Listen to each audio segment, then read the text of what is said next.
first 3 or 4 minutes, anyways. It's just kind of like we kind of sit here awkwardly for a few minutes, and once they see who it is, then nobody shows up. Check out. Yeah. Where's checkout? Yeah. I don't want this. Close, escape. Oh man. Well, for anybody that does join right away, we're talking about cheap microphones for cheap drummers. I think that was the theme, right? Yeah. Yeah.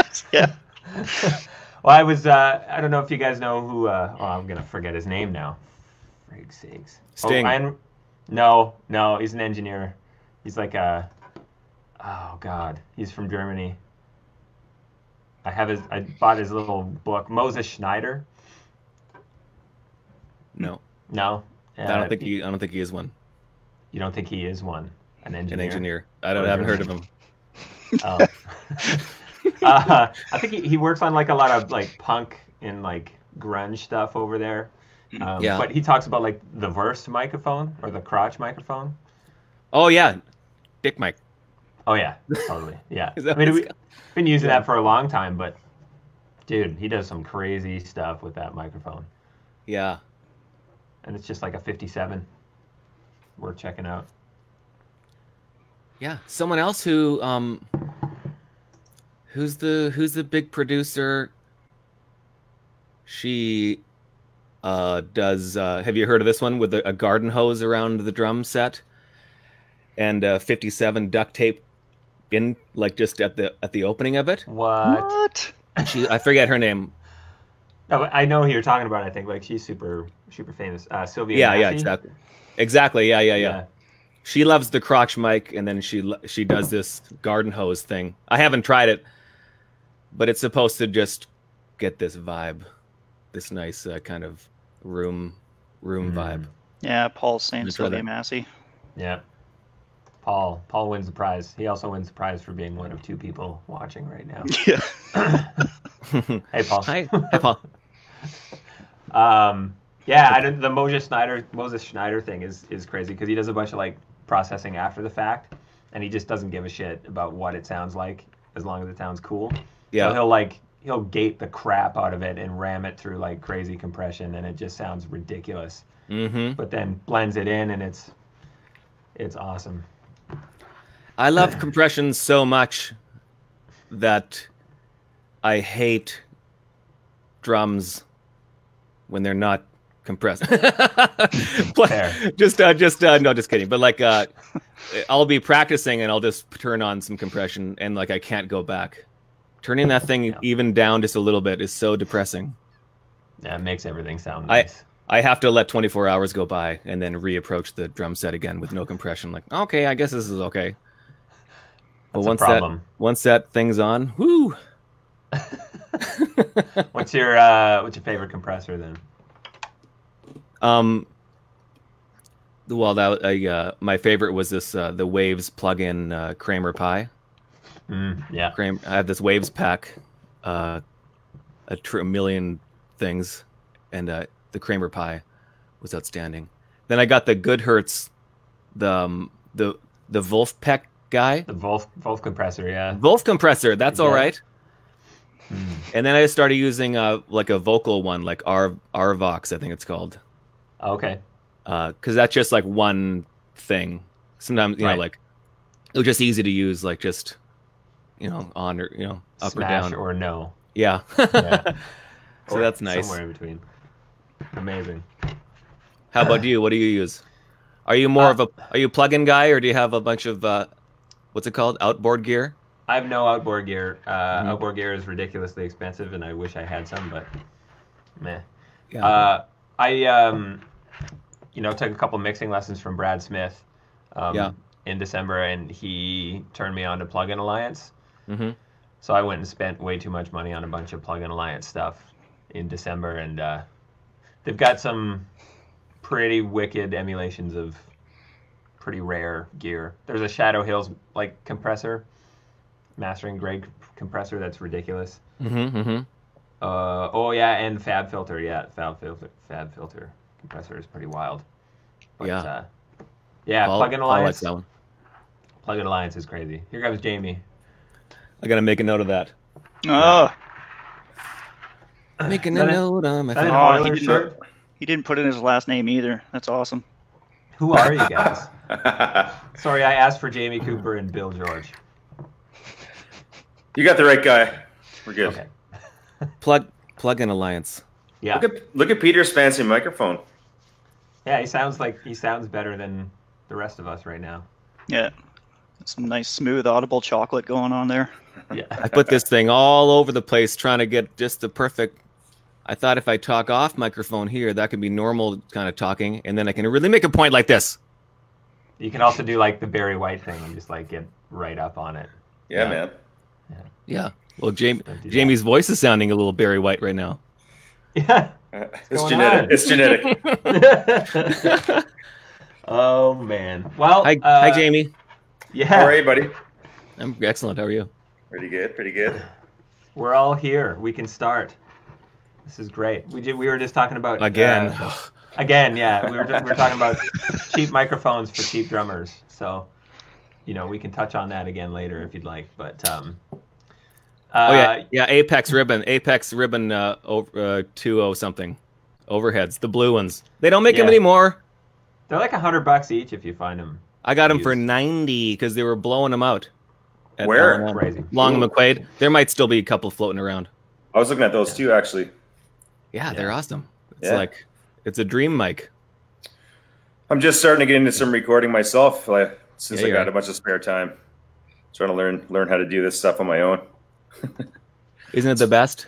It's fun, man. It's obviously it's a huge world and a huge learning curve, and I've had lots of time in the studio, but there was always someone who knew what they were doing there to do all that stuff. So never actually done it on my own. So yeah, it's been a blast.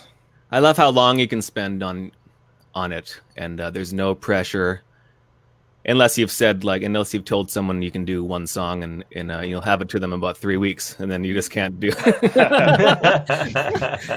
Just no ideas. Down the rabbit hole. Yeah. Well, yeah, we can come back to all this in a bit.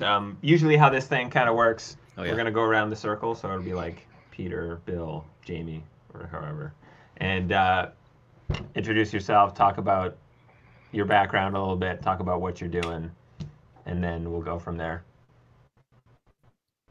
Okay. So me Yeah, cool. first.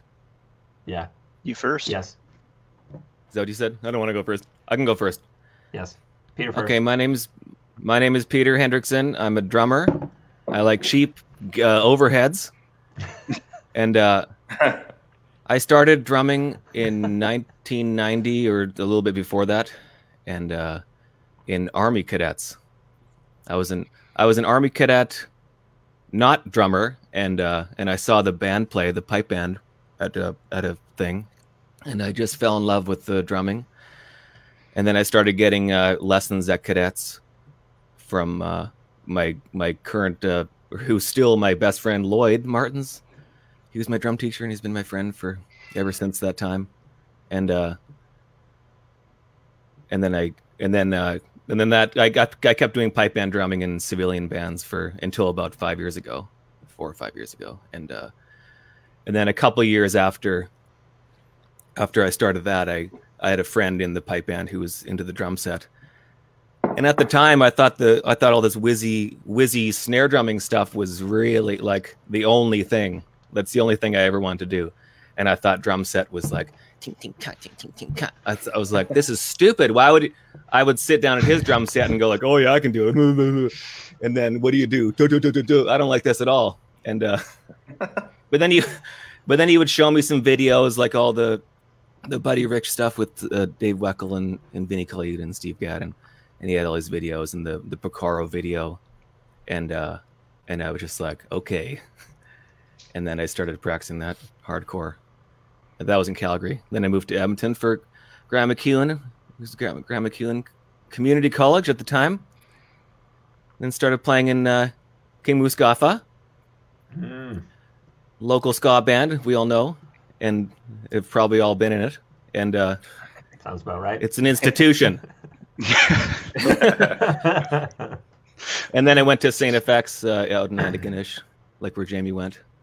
And then I came back to Calgary and then back to Edmonton for a year-long teaching job. But then I just stayed, and then since then, just playing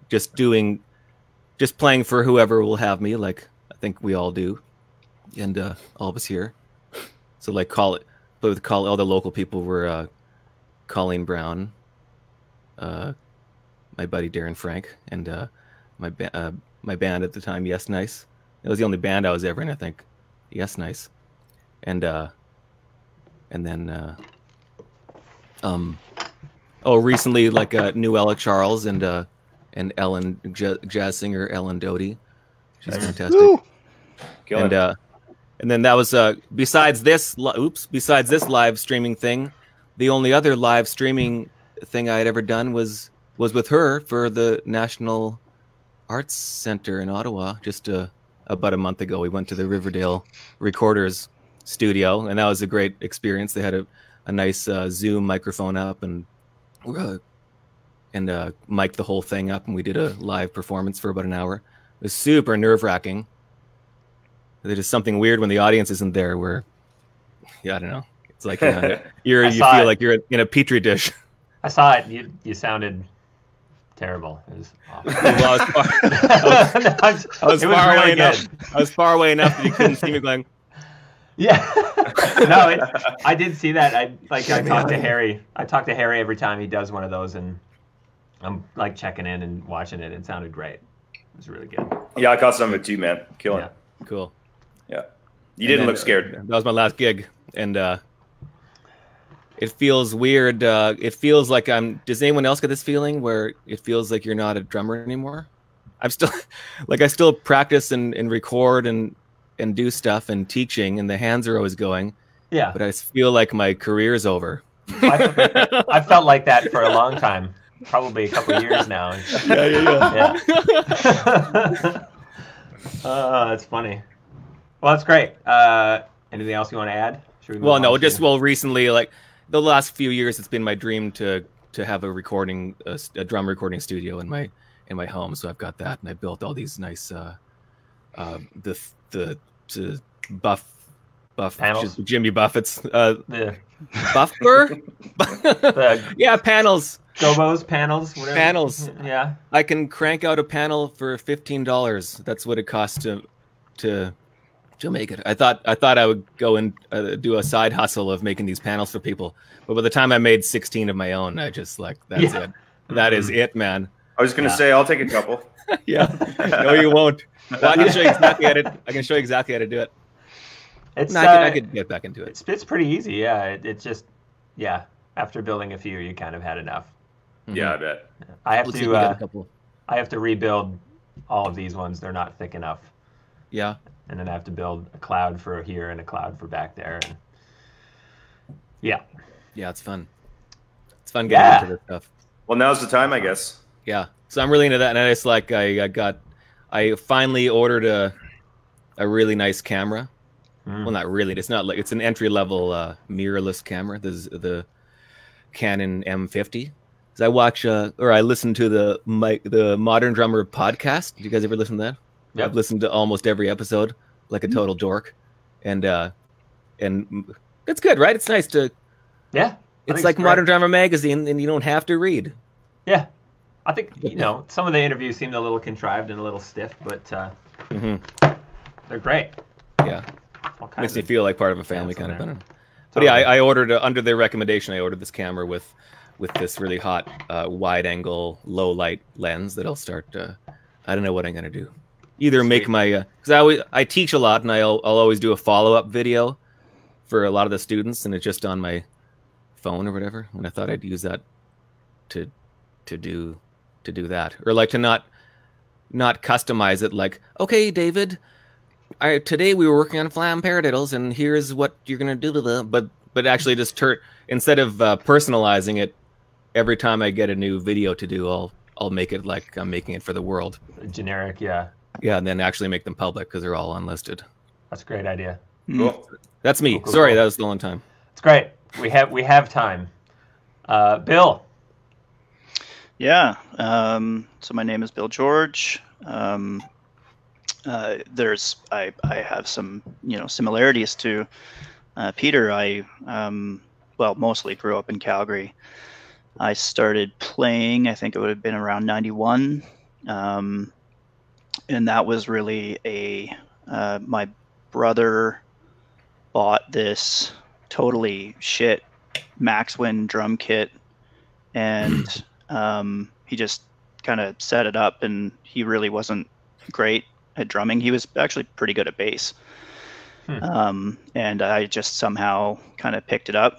I was listening at the time to lots of Metallica, lots of Pantera, lots of punk music. I was a little skater punk, so I was listening to lots of punk music. Those were my influences, man. And eventually, just kind of when I got into junior high, I started sneaking into the band room at lunch to practice, and I finally got busted by the band teacher, and I thought he was gonna kill me, and he asked me to come play for the jazz band instead, and it kind of just went from there. I went to Lord Beaverbrook in Calgary, which at the time was a highly touted high school for drummers. They kind of churned out a lot of really good players at the time. And then, came up to Grant MacEwan. Still, it was a community college. After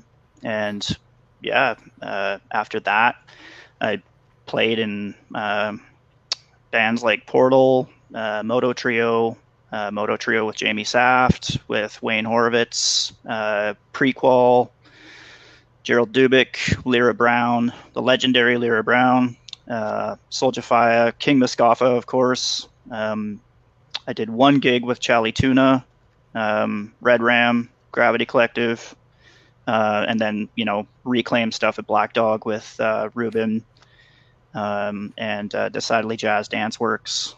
And now, oddly enough, I'm in IT and software in a kind of a pre-sales engineering role, because I have a very dangerous mountain biking habit that cannot be paid for by a musician's salary. So, and like Peter, I'm kind of doing. I still do. Part of it came from a desire to kind of move on from projects or work that I didn't necessarily have any interest in doing, just to kind of pay the rent. So I kind of went that direction because I felt it was. It felt like it was super insincere to, on a Friday night, I got some corporate gig or something like that I'm just sitting there sighing I don't want to go to. I felt it was pretty insincere to the people hiring me to not, actually have any desire to go to that gig. It's kind of unprofessional. So I kind of separated myself from that stuff and really just kind of took on the work that I wanted to do. And that's kind of brings me to where I am now. And, in context of what you guys were talking about earlier before, when all this clears up, I got to get one of you guys to come over and actually show me how to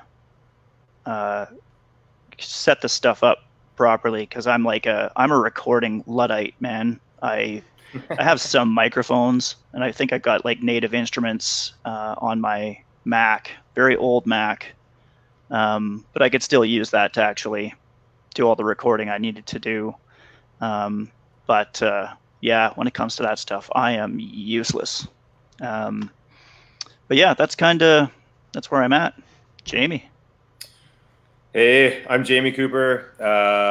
I am originally from Labrador, proudly from Labrador. Sometimes I sport my little Labrador flag T-shirt on my Instagram, but nobody knows what it is, except for people from Labrador. So I started drumming in around grade 7, I'd say. My dad was a music teacher, and he let me bring the drums home from his school and start playing at home. And I was jamming with my friends and playing lots of Metallica and Slayer and Pantera and all the heavy stuff, and played in jazz band and concert band through high school. And my dad was actually my teacher from grade 7 to 12, which was kind of cool. Nice. And he was a huge influence. He had a massive record collection. Like he had like 1,500 CDs and 600 LPs, and like it was insane. So, and all stuff all over the map. So I heard lots of stuff growing up because, as you can imagine, in my town of 8,000 people, not a huge live music scene going on, or you know what I mean. So, yeah. So heard. Region. Yeah, totally. Yeah, all the bars. But all the bars. Yeah. But anyway, so yeah, I got exposed to lots of cool stuff growing up. I'm very thankful to my dad for that. Then yeah, in high school kind of realized this is what I want to do. I want to be a drummer for a living, and decided to go to school. Went to St. FX in Antigonish, a town of 3,000 people with no music scene. But being a small town boy, just, you know, Montreal and Toronto were kind of intimidating to me at the time. So, but yeah, I went to school there for 4 years. And while I was there, I auditioned for a military band that's based here in Edmonton, the Royal Canadian Artillery Band, and won that position and moved out here in 1999. Been here ever since. Yeah. At what point did you join the army? Right then, or like were you in the army somehow before that? I was I did ceremonial guard in '98 in the summer. So, oh yeah, okay. You know, marching up the Parliament Hill every day with the big bearskin hats. Yeah, I lived in Ottawa, and I loved that. When I was a kid, I would see that like every weekend and just like flip out. Yeah, it was a great gig too, man, for a student in the summer, you know. So yeah, that was my foot in the door to the army, and then found out about the full-time gig through that, and auditioned while I was there, and moved out here a year after. So, and yeah, so did that for almost 18 years. I just retired in 2017, and I gigged as much as possible in the city on the side when I was in the army, mostly in the jazz scene, I'd say, through those years, playing with lots of different people, different groups like Mallory Chipman and the Obsessions Octet with Kent Sangster. Yeah, I just kind of freelance around with lots of different people, did lots of recording. And then since I got out of the army, I just had a lot more time to get out to jams and meet lots of people in our community and in different scenes that I had actually never had the opportunity to meet before. So it's been great playing lots of different stuff. And cool. Yeah. Perfect. That's great. So I kind of targeted you guys and Mark Sager, who unfortunately couldn't make it today, specifically because all you guys play complicated music, if you want to put it that way. Everybody I've had on here so far, you know, we're mostly like commercial type drummers, very meat and potatoes kind of, you know, not very. I'm speaking mostly for myself, not very outside the box. So I thought we'd maybe talk a little bit about where your influences came from, and you know, how you kind of think about playing the drums, and you know, maybe some stuff that you've worked on to kind of help fluidity and you know, playing in odd time signatures, playing different styles of music, like flow in terms of ideas and things like that. That's not really anything I've touched on this series yet. And having kind of gone down the Gary Novak rabbit hole a few weeks ago, you know, I kind of want to get into that a little bit myself. So nice. Just kind of do the same thing, and you know, we could start with Peter, and then we just, you know, if you got something to say, just, you know, don't yell, but give the signal or something, and kind of talk. Hey, by the way, not to sound like an old dad here, but is there a way to monitor myself like I'm not hearing myself? No, not if you're not on headphones, I don't think. I am. I'm on. Are you on headphones? Yeah, in ears, yeah. Oh, I don't think so. Okay. Actually. No worries. Yeah. You just kind of have, like, you feel like you're yelling? No, I just feel like I can hear you guys, and it's all good. Cool. I feel that way when I wear headphones on this thing too. I sometimes just like end up yelling for no reason. Right. So yeah, Peter, I mean, you know, well, I just know that I love Gary Novak. Woo! Yeah. On I forget what it was, Electric Band, I guess. Yeah. with an acoustic band. I don't know. Mm-hmm. That album or two. I forget which it was, a two. I don't know. But yeah, I really got into that. I couldn't understand. Well, I could have transcribed it. I don't know. You know, when you hear stuff and like I know sort of what the vibe is that he's doing, but it felt so over my head that I didn't know. I couldn't fully understand it. But I sometimes a drummer, you can't. Like, they're playing a lot of complex, dense stuff, and the musicality. The musicality is amazing, but you can't decipher what they're doing, nor do you want to. But like, I like Gary Novak's stuff because I could kind of read it, like I could not see it, but you know, like I can understand it a bit more, even though it's completely crazy. Like, what are these? Like, he's a huge Bluzda guy. I'm always wondering, when do I use Bluzdas? I can play them, but like whenever you want. Yeah, he uses these the chops and licks and stuff in such a musical way that I also loved him in the it was Bob Berg, right? I think I commented on the Facebook thing, like I got the name wrong. Maybe I didn't. Maybe it wasn't Bob Berg, but I know now it's Bob Berg. He did an album with him.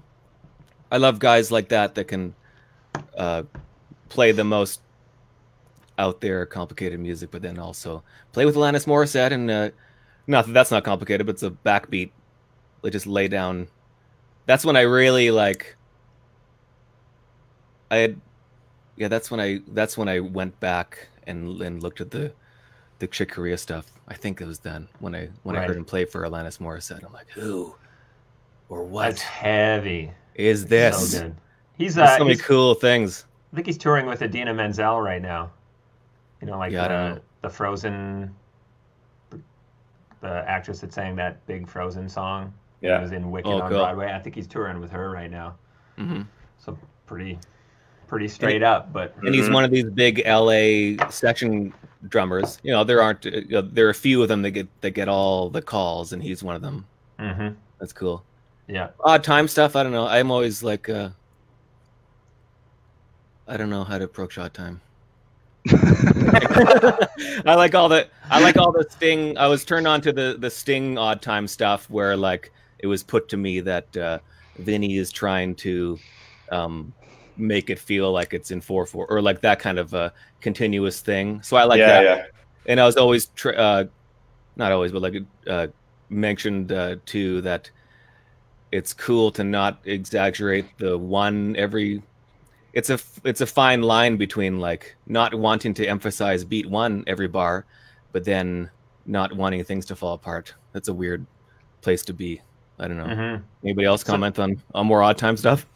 Well, yeah, I mean, and you know, good call on the Sting reference, because that was before that really for me. My idea of odd times was the stuff that I was like maybe hearing in some like earlier Tool records and Primus and things like that, where it was almost purposefully kind of set up to be like a little bit chunkier and you know, it's almost like rhythmically kind of dissonant, and it was kind of that way by design. At least I think it was.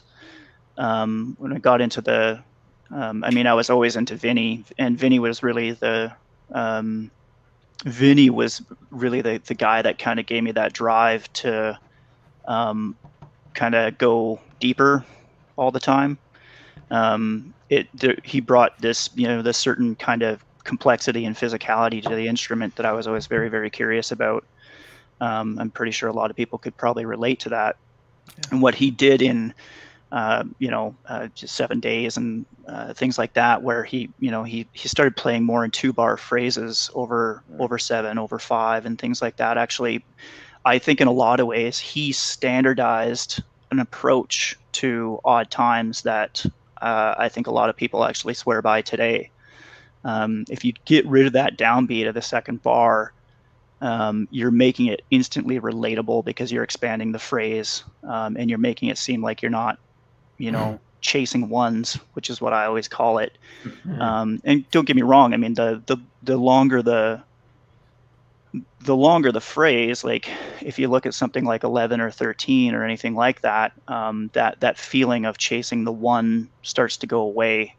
Whereas if you get closer to 5, somebody starts, playing too heavy on the ones and everything like that. That's where that need to really expand the phrase comes from, and makes it seem more organic. And, in the end, it sits heavier, and is actually more of a groove.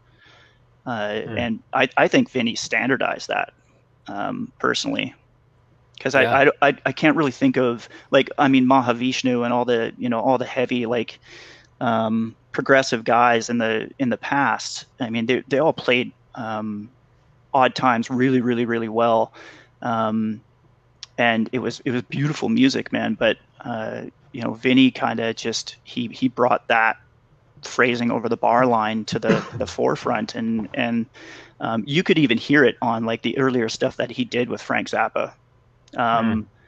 And like, God help you if you can find the Shut Up and Play Your Guitar book and listen to the record at the same time. Your life will never be the same, I promise you. The stuff that he was doing over the bar line, while navigating these odd times, was just terrifying. But it didn't make it chunky. It made it listenable, and Right. that's kind of the key, right? Like, it's got a groove, man. And it part of that comes down to the writer, in my mind. I've seen people that write something, and don't get me wrong, I mean, there's a time and place for everything, but if you're going to write something, I would start with a melody, and if it happens to be in an odd time, great. But I see a lot of progressive instrumentalists and stuff like that, like, they just want to write in 11, or they want to write something in 15 for the challenge of it or whatever, and it, that's almost a contrived place to start. That kind of gives birth to more contrivance. Right. But yeah, man, Vinny was the teacher, and he solidified a more groovy approach. Jamie, what do you think? I agree, man. Like, especially the 7 days reference, like, just having that, basically, the tempo's here, 1, 2, 3, 4, 5, but he plays the hi-hat in halftime, basically, like you said, stretching out over a 2-bar phrase. Yeah. So it gives it that feeling of here's the beat, instead of feeling like, to the listener, feeling like beat 1 of the 2nd bar of 5 is on the offbeat all of a sudden. So it just makes it a little more accessible, and like I said, groovier, and kind of easier to feel that way, even though he's still playing, the double time 5 thing in the groove, just that hi-hat. Yeah, he makes a toe tapper. Yeah. There's another tune on that album that's in 7. Yeah. Oh, St. Augustine Yeah. in Hell. Is that the one? That's so heavy. Yeah. Yeah. That ride pattern that just Yeah. hangs Yeah, on the right, board right. and flips, right? That's whew, Yeah. dope. Yeah. Um, Dun, dun, dun, dun, dun, dun, dun, right? Yeah. Yeah. Haven't heard that for a I while. practiced along with that forever. I love that album. Gonna probably listen to this album again today. Did that have Fields of Gold on it? Yeah. I used to love, what I would do was I'd practice Fields of Gold, which was just the 1-bar groove over and over and over again. 0 cymbals, 0 splashes, 0 fills, 0 stopping, 0 starting. And I would not pretend I was Vinny, but just like, it would just feel like, I'm like Vinny. I can, like, when you realize what he's capable of, all this stuff, but then he chose to do this simple thing in this scenario, and I can do it too. It made me feel really good. Great. I can do it too. And If I Ever Lose My Faith is on that record too, and that's just like Yeah. Ooh, man, scary. Yeah. Oh man. So now we're talking about Vinny, and we're talking about odd time stuff and kind of over the bar line. And I talked with Bill and a couple people a couple weeks ago. We had just like a little wine hangover Zoom or whatever. Wine hangover? There was a wine hangover. Oh man, I can only speak for myself. Online drunk. Kinda, yeah. Online drunk. We should do that again. By the way, that was fun. We kind of touched on the Chaffee books a little bit. Oh. Have you guys been through the Chaffee books or a Chaffee book And yeah, I mean, I have them all too, and it's just every time I open one up, like the drumming world just goes like supernova, and I don't know where to wind my way through it. So, what are your thoughts? I think I have safety them in books? PDF form, but I've never opened it up. Maybe I've seen it, but I didn't know that was it. I don't know. They're super Didn't do it. It's a rabbit hole, man. It really depends on what you're wanting to practice, but I just I want to hide under a rock at the prospect that there is somebody on this planet that has actually completed all of those books. And that man is probably Vinny. Yeah. Vinny and Gary Novak. Yeah, these guys will read Steve through Smith. it the first time. They just read it like, oh, what's this book? No, next book. No. Yeah. It's bonkers, man. It is bonkers. So it's like the sticking pattern seems to be the one, the sticking groups A, B, and C, the different groups of 2, 3, 4, and Yep. Yeah, all of that kind of stuff. Yeah, I'm wondering, Bill, like how did you go? How have you gone about kind of breaking it down and finding your way through some of that stuff without? I mean, maybe you have lost your mind, but Yeah, I mean that's arguable. No, I mean the first step, obviously, just kind of making sure you understand the fundamentals of the compound stickings themselves, but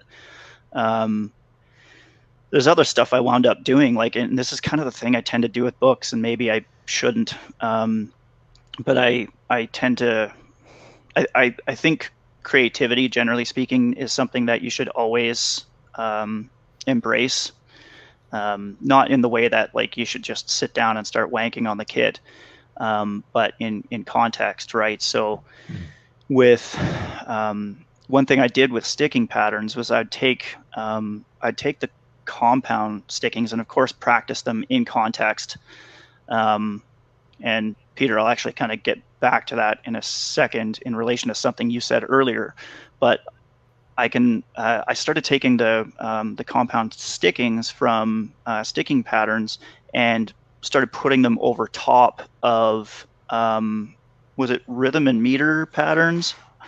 I brought them up here because I knew we were going to talk about them. Time functioning patterns. So time functioning patterns has basically all the permutations you could do with 16th notes and and it has all this kind of stuff voiced out. So I'd actually start doing those compound stickings over top of it's very syncopation-esque, just over top of set bass drum lines, and then start syncopating them, and then working on reading the bass drum as a melody. And but it was kind of cool because I would almost think of the compound sticking as like a groove. I'd do it between my right hand and my left hand on the hat and the snare, and then I would read those patterns, and it sounded like, some of it sounded like whatever, but there's some times where I fell ass backwards into some just heavy grooves. right. But then I'd also take those and work on playing them swung, work on playing them in the cracks, so they had way more pocket. But those compound stickings and those kind of linear phrases, Peter, was something you said earlier, where Gary Novak had this way of kind of voicing around the kit that you could tell that he was playing all this cool, crazy, fast shit, and yet there was something you could kind of bite into with it. It's all in those books. And it really speaks to why linear drumming makes a lot of sense, because there's kind of there's a slot for every instrument, so you're delineating your sound so that it doesn't sound so insanely dense. And that there's a sense of kind of internal dynamics and voicing that comes from that makes it easy for people to understand. Unlike you look at some of the crazy polyrhythmic stuff that Vinny does, that stuff is hard to transcribe, and that stuff is really, well, it's not hard to listen to, but it creates tension, right? Right. And it is way harder to transcribe, way harder to practice, and inevitably way harder to find context to actually play it without losing your job. Yes. 100%. Well, how many Gerschaff books are there? 4. Oh. Well, he's got a linear studies book as well, but the Patterns series, there's 4 of them. Yeah. Yeah. Which one should I start with? Are they like 1, 2, 3, and 4? Um, I better get it. The first one's from quite a while back, eh? Yeah. Sticking patterns, technique patterns, rhythm and meter patterns, and what's the 4th one? time functioning. Time functioning patterns. And then there's the linear book, and then there's odd time sticking patterns now too. It's kind of a more, so there's technically 6. Yeah. I think I have the linear one. That rings a bell. I have a PDF of a couple of them, I think. That's a good book. Yeah. Yeah, they're all quite fun. Yeah, I mean, if you're going to start with one pattern series book, Peter, I'd probably go with either sticking patterns or time functioning patterns. Those are kind of like the standard ones, and there's like just an endless amount of stuff that you can do in there. Like I said, if you start kind of doing up like hybrid ideas with it, where you take a certain concept and put it over top of something else. Yeah. I think it's important to do that with books, like to get creative with it right away. Mm-hmm. That's why I can never get through every single system in the Chester book because of the New Breed, because it always I'll get a page or 2 into the systems and then I'll just start doing my own pattern, like what I really wanted. But I should just force myself to get through them all. But that's not odd time or anything like that, but it's just coordination stuff and being creative with it. I think that's, also super important. This doesn't have to be like a one-track conversation about odd time shit, Quick interjection, and then we'll go back. Yeah. Have you guys seen the Vinny Cully? Maybe it's a couple years old now. It's he's playing with a big band, so like kind of a modern big band, and there's it's he's got, I don't know what drum set, just to help you recall it. I think maybe it's some white one. But, white. But he's playing something that's impossible. Have you seen that one where he's playing impossible? I gotta find these links afterward, and it's like next level. I've never kind of find my way to the footage of him playing at the Baked Potato. He's yeah. walking in from like a smoke, takes his jacket off, and just sits down. And like, what are you doing? Like, yeah. Isn't that he starts playing that shuffle with the I think it's the offset quarter note triplet on the hi-hat. He just sits down and just starts doing it. It's like the heaviest shit you ever heard, and he's just like literally his jacket is barely on the floor, and he's already just like the room suddenly weighs like 1,000,000 pounds, and it's absurd. It's so bad. There's more. Yeah. There's also footage of Gary Novak playing at the Baked Potato with a couple people. That's just like, also like, what the fuck? Like, yeah. I can't remember. There's a girl that plays keyboards and sings a little bit. She's wicked. I can't remember her name. I'm gonna have to go and find out and put it in the comments or something. And then it's just a couple of like people you'd never really heard of, and he's just absolutely shredding. I'm always so impressed with the other band members you always see. Like, we get blown away by Vinny and like, what's going on? But then you look over at everyone else's, they're playing along fine. It's like, nope, I know what's up. Yeah, playing these shots, playing like these like intricate shots or these solos and no problem. Like not even counting or like going. I'm gonna go and find these videos. Or he'll solo, or one of these Vinny guys will solo for 8 minutes, and everyone else is just like checked out or whatever, and then they come right back in. Like, what? Was your mind processing all that the whole time? Plus, you were talking to the other guy. Oh, here we go. I'm gonna put this in the comments. This is an hour long. It's Rachel Eckroth. on the keyboards, like playing Rhodes and some effects pedals and stuff, is definitely worth checking out. And speaking of like guys, like other musicians, the bass players, just unreal. Worth checking out. I think one of the all-time Vinny MVP for being able to put up with his shit and still keep so much pocket going is Tal Wickenfeld with Jeff Beck. That is some of the heaviest shit I have ever seen. She just owns it. And she's like, what, 16 or 17 during that concert? Yeah. And she'd been playing bass for like 3 years. Like she started playing guitar, if I remember correctly, and then got into bass. It's terrifying. It is terrifying, man. Like to think that there's somebody that is like just that naturally adept. And it's not like, you know, some of the fills he was playing and everything were like, they were stupid, and she's just like, it's nothing to her. Yeah. I love her solo. It's on the Brushes song. I don't know. The solo, you know, when they're outside in the wind and stuff, and her face is just like, yeah. I don't know what. I love her face. And it's just so, her playing is so nuts. Oof. Yeah.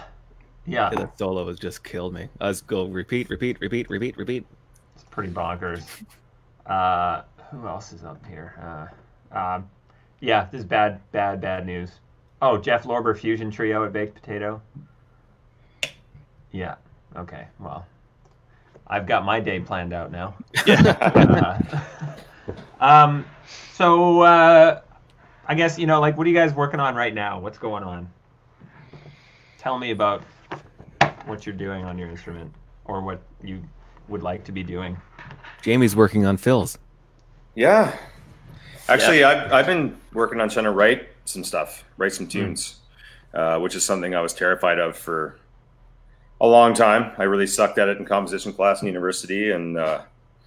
But yeah, I've been kind of like taking stuff that I'm working on, like, you know, since I discovered Dilla, I've really been trying to wrap my head around that whole lilt feel and trying to get that down and sort of thinking of odd meter ways to feel that, you know, like, so taking like a really fast 7/8 or taking a groove in 7, but cutting it in half.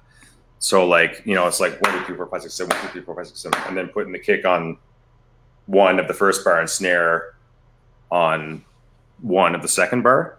Oh. And then grouping the hi-hat, so it's like, you know, 1, 2, 3, 4, 5, 6, 7, 1, 2, 3, 4, 5, 6, 7, 1, like 1, 2, 3, 4, 5, 6, 7, 1, 2, like that. Yeah. And kind of making grooves out of that, and then writing tunes around those kinds of ideas, which has been actually really fun. Crazy. So kind of starting with grooves like that, and then write some chord changes and writing a melody so far. Just the thought of that is really exciting.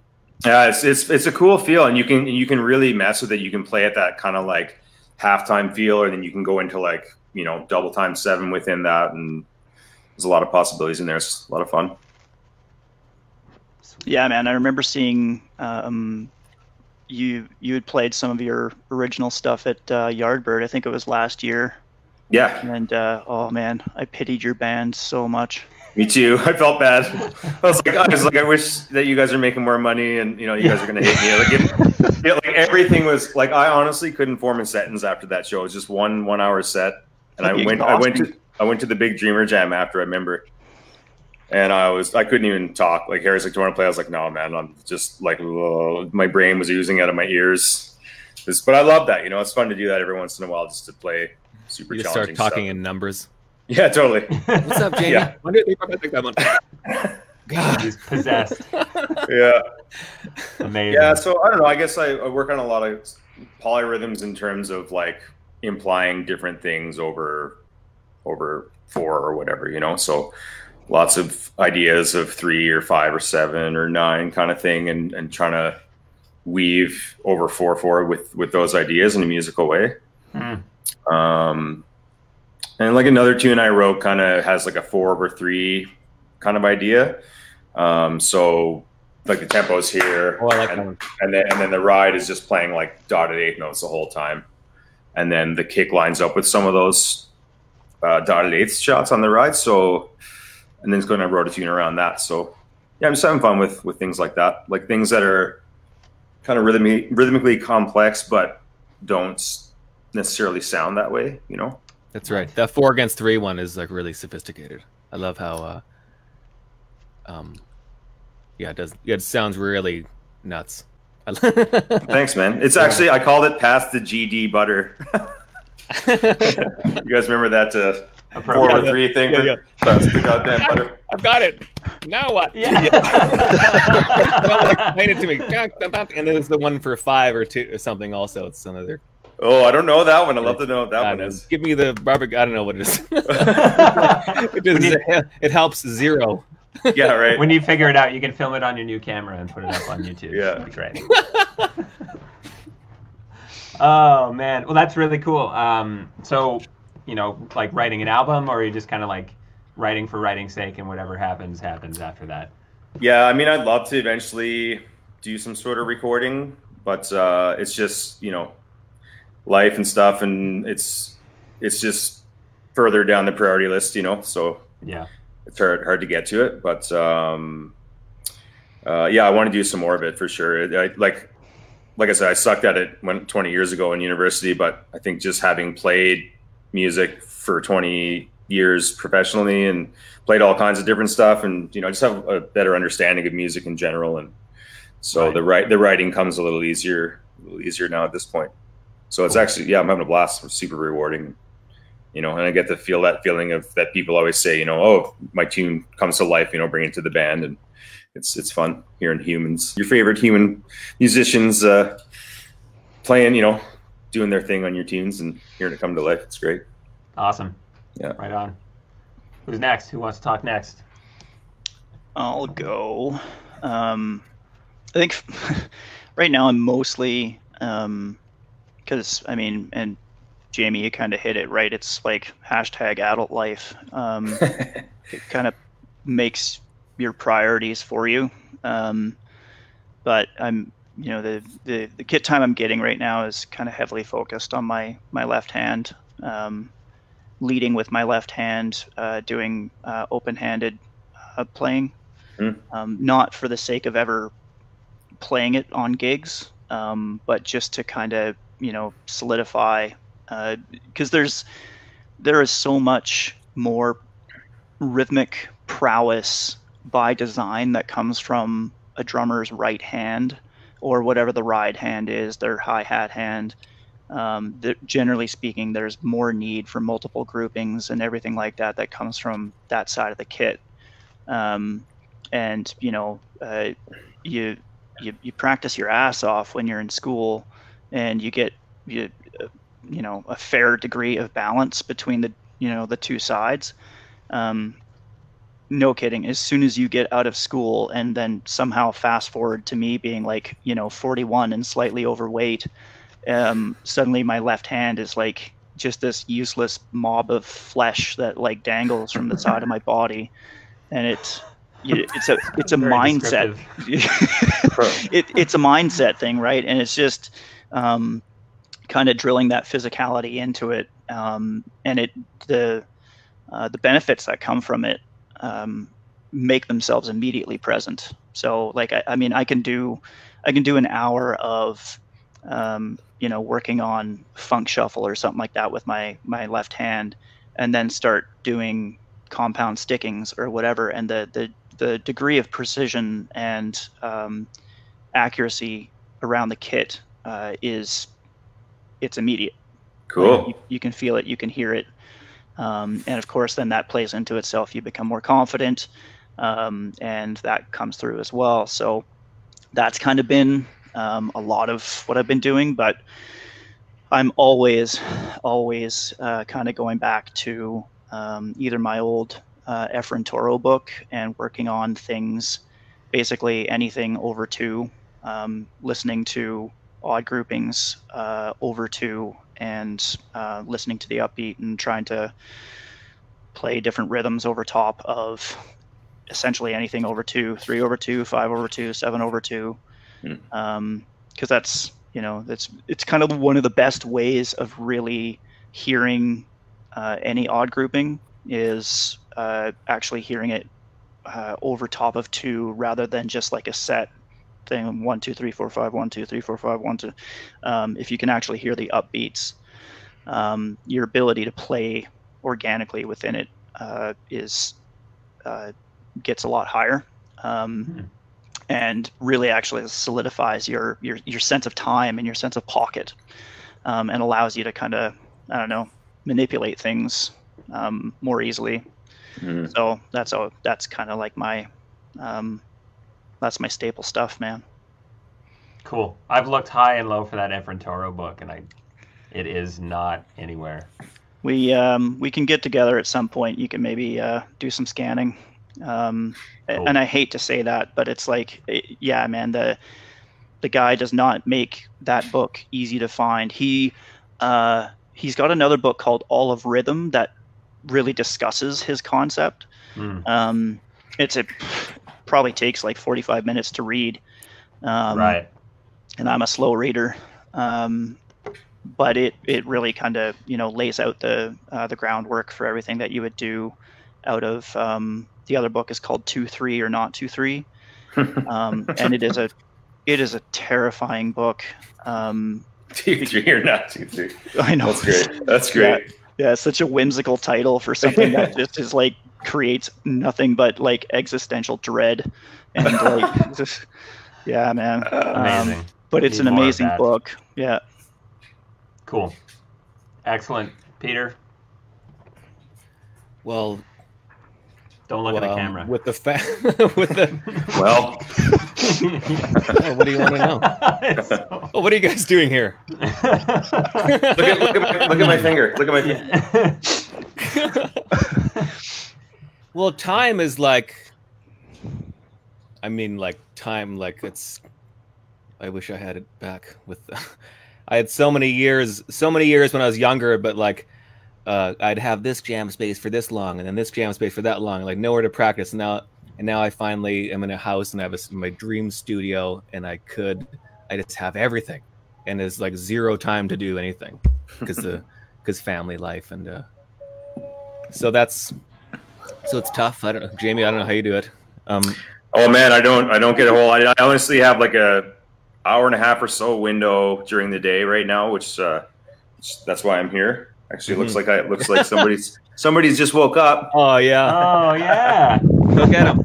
But yeah, I'll bring him out. But yeah, but he sleeps, man. All my kids, I kind of started from the beginning. Like they're like 2 days old, and they take a nap, and I'm in the next room playing drums, like getting them used to it. So yeah. like I'm gonna post this video. I was playing a tune, recording a song for my uncle who lives in California the other day, and I was kicking the shit out of the drums, man.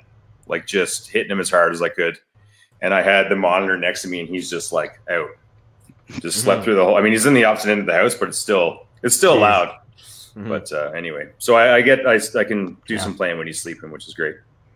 I got so much work done last year when our daughter was taking 2-hour naps upstairs, and I'd put her into bed, and then she'd ask like, "You're going to drum now?" Like, but she knew that's what's up, and it really forced me to work on stuff to keep it going. Because if I did stop for 3 minutes, she'd wake up. So I could keep her to sleep by practicing for 2 hours straight. That's hilarious, man. But now she doesn't nap anymore. Like she might fall asleep at 5 p.m. by accident for a nap. But now, so because I'll have her. Well, when life was normal and my partner Tracy was working at the barbershop, she'd be gone the day, and then I've got the kid all day. So once the naps ceased to exist, I would just feel so bad about practicing. Like I'd have to plop her in front of the TV with headphones on. Sit there and watch TV for an hour and a half while I'm working on stuff. But now it's been good. It's been good lately, like a little bit more time to do something. And then it's always like working on, like the practice time disappears and it always turns into working on someone else's thing, or like a recording drumming for some dance like modern dance classes, doing that. And then a friend of mine has asked me to program a drum beat for a song, and then I have a hard time managing time where I could sit there and noodle on that for 8 hours straight. And I'm always like, mentally I've been like that. Like I need to have this whole huge window of time so I can just go through all kinds of different phases of creativity to get anything done. But now I'm trying to reprogram myself to do something in 1 hour or like, and then it's over. Right. I've been battling with that. There's so many things that I wish I could, that I really want to work on, like all the recording stuff. I still want to, I've always used, well, when I can or when I have to, use the Roland SPDSX for backing tracks and stuff like that while playing with whoever. And I've always wanted to investigate more the Ableton thing where you're using the drum machine as the whatever MIDI trigger. And so I wanted to maybe get that Joe Clegg, if you know, he's the drummer for Gould, Ellie Gould. Oh yeah. And he's got this whole educational thing on how to set all that stuff up. I know how to like map to MIDI map, but I'd like to spend hours and hours every day working on the advanced, you know, like how do I program to, you know, a kick trigger to every time I hit it, it changes a note kind of a thing, and it goes through an 8-note cycle. I'd love to do that kind of stuff. Yeah. Anybody else like that cool stuff? Yeah, it's a pretty big world. I mean, once you integrate like Max for Live, that's your whole life down the tube trying to, you know, chase ideas. I mean, Max is, you can create plugins in Max, right? It's like a modular programming interface, and that's Zach Danziger uses. I'm pretty sure he uses Max for Live for all his like video shit. Right. I was wondering about that. Yeah. Sweet. That's a big world. Yeah. Yeah. Well, you're a developer at that point. Like that's just a different thing altogether.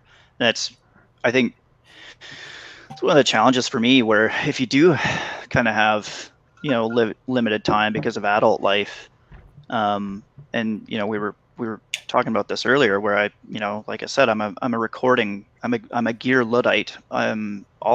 You know, I have a really nice kit, and then outside of that, I don't have shit, because it's kind of like when it's practice time. If I'm going to sit down for an hour or two, my primary consideration really is a physical one. I'm sitting at the kit to work on weaknesses that I know that I have, and that's, you know, that's going to be my priority.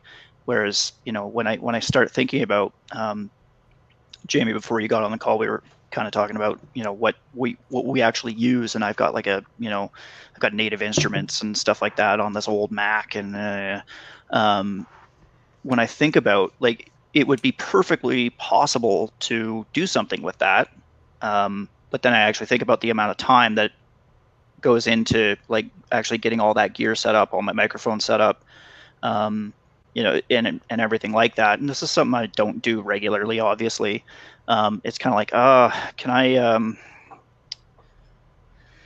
I just play some drums? Or, and that's, you know, it's like my default. I get impatient, and I'm like, fuck it, I'm just gonna play some drums. Yeah.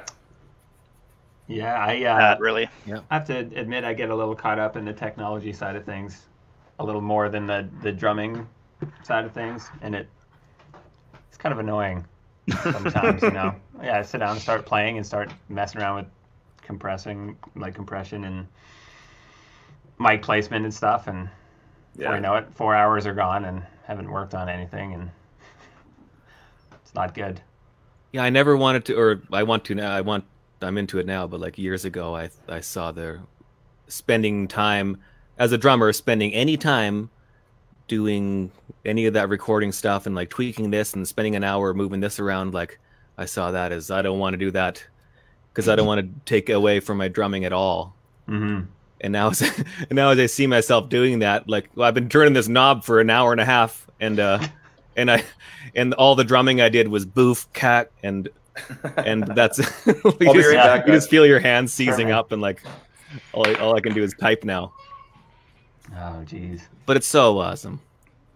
Yeah, it's a lot of fun, and it doesn't have to be anything complicated either. I mean, in terms of getting a little recording rig. I talked about this on the last talk that I hosted with a few guys about their like home recording setups, and you know, lots of people have those little Yamaha EAD things. Yeah. Clamp it to the bass drum hoop, record your drums. It's fine. You know, setting up a mic pack and whatever, just leaving it set up and plugged in. It's, you know, it is kind of worth it just in case. What's awesome is having a drum set that just always stays set up. Yeah. Yeah. That took a long time to get that figured out. Yeah, that's. Because imagine I got this time, I want to go work on my recording stuff, but I got to set up the whole drum set, and then all the mics. Ugh. Yeah. A half hour before you're playing anything. Yeah. Yeah, then you're spent. Yeah. Sorry. No. Sorry. There's something to be said about having like two kits. You know, I've got my regular, like my home sonar. But then for like most of the gigs that I do around town and everything, I've got like a sonar jungle kit that I can use for most stuff. Oh. What's up? Oh. Wide awake. Oh yeah. Is there red hair? The kind of strawberry blonde. No, he's a blondie. He's just a light. I think we got one of those antique lights that my wife loves. You know. Gotta have it. Those wild bulbs.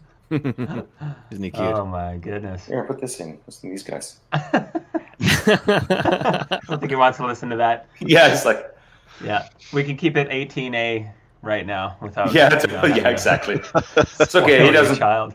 He doesn't speak much English yet, anyway. So good. Oh, good. Just Labradorian. Yeah. Yeah. I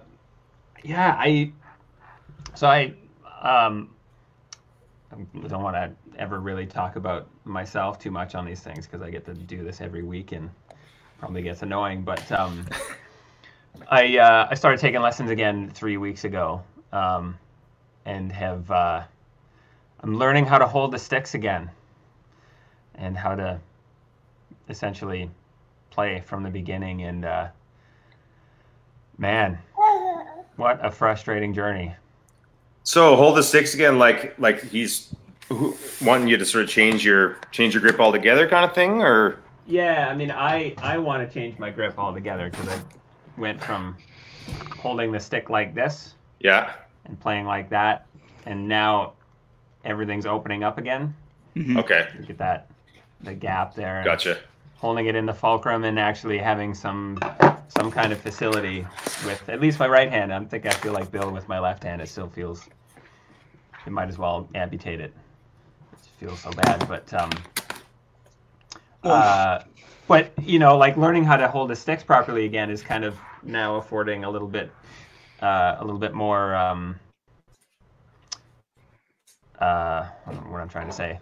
I'm able to play things with a little bit more finesse than ever before, and kind of going down the Gary Chafee rabbit hole and the being able to play busier phrases and things like that is becoming possible again. So I'm not sure where I was going with that. Because it feels good. It's great. Your hands feel good. It feels awesome. Yeah, they do. Went from not being able to play for longer than 20 minutes or 30 minutes without being sore to being able to annoy my wife all day long now. It's great. Well, the thing about I you know, because when you think of, like, you know, when any of us were in school, chances are because we're doing like things like pad classes and studying all kinds of snare drum solos and yada yada yada. You were doing it so much in that context where you were like hyper aware of everything that you were doing. Generally speaking, your technique was probably pretty good. And then, you know, you get out of school, you get into the real world, and you just maybe you start playing like higher volume gigs. That one is like, that's such a, oh man, that is the worst. Just trying to project. So immediately, like, you know, that grip goes from something that's nice and open and ergonomic to something that eventually just closes in, just so you can kick the shit out of the snare.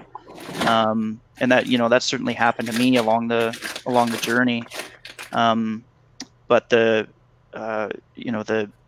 problem with I've had, Brendan, where I go back and re-look at that and be like, I really got to loosen up my grip, really kind of let the sticks do more of the work. And for the record, it sounds better. You get better tone, like any day of the week. You always get better tone with a loose grip. The problem is when you start working on things like compound sticking and everything like that, your knee-jerk reaction to kind of get things up to the speed that you want is to tense, and your grip will close like very, very, very quickly. You'll watch it happen over the course of a few weeks of practicing, just to kind of make shit sound cool. Right.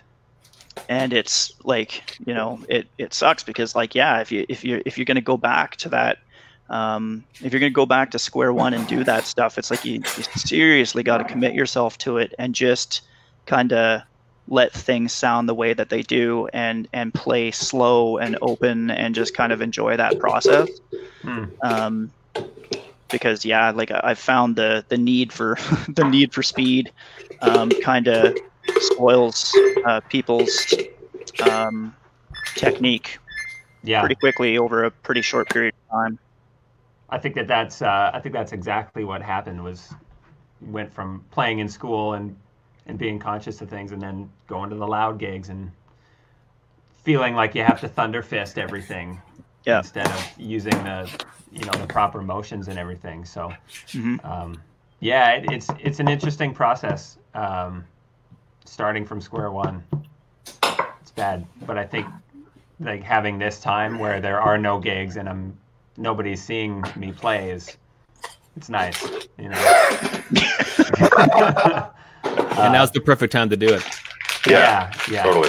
It is best if you can turn off all the playing and just only do that reconstruction of your technique. Yeah, I think so. Perfect. I got a private chat message. Yeah, I actually had Jamie. to go get. Oh, that's me. Yeah. Yeah. Sorry, Yo. I just got it. That's hilarious. Yeah, I actually had to go get some physio and stuff in the last few months. Just like, most of my gigs before getting out of the army were mostly jazz gigs and stuff, and gigs where I, not using big PAs or using in-ears or anything like that. And I just found using the in-ears, like I was hitting harder unknowingly just because I've got 28 dB plugs in here taking off, lots of volume. So I'm like hitting harder than I even realized. And I started to get some like hand issues like in here and my forearms and stuff, and really kind of freaked me out a bit. Yeah, but I just went and got some physio, and it actually helped quite a bit. Just had to do lots of stretching and stuff. But I'm also getting older, so I'm sure that doesn't help. But. No, it's a huge thing, man. Like you're, what I'm finding now is I've truthfully my posture's always been a little bit shit. TMI,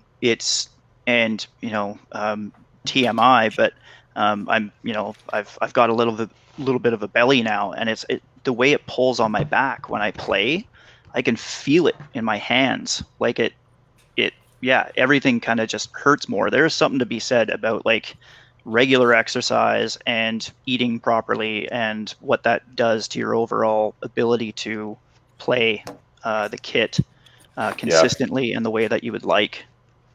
Right. I found that I haven't worked out in 6 or 7 years, and I find that my core is really weak, and that really affects how relaxed everything up here can feel. Yeah. Even just like, I've been doing a little bit of yoga or whatever, but they say draw your stomach up and in and get that kind of solid core, and even just doing that and going to play makes everything feel great. But having to work out every day and do healthy things is a bit of a drag now. just kind of feel normal. Yeah. And I mean, there's something like I used to kind of teach my students, especially ones that were kind of getting into more advanced stuff and like just motions around the kit and everything like that. Like most of the, with a few exceptions, most of the guys that have just that insane technical capacity. You think of like guys like Virgil Donati, and like Thomas Lang and like Benny Greb and all these dudes. They're in shape. You don't see too many of them that aren't. And the one thing that I kind of, pointed out to my students is like, if I was to tear somebody's arm off and put it in your hands, you'd be like, holy shit, this weighs a lot. You're trying to throw that around a kit. How do you know? How do you know, Dexter? I'm a method man, Peter. Come on.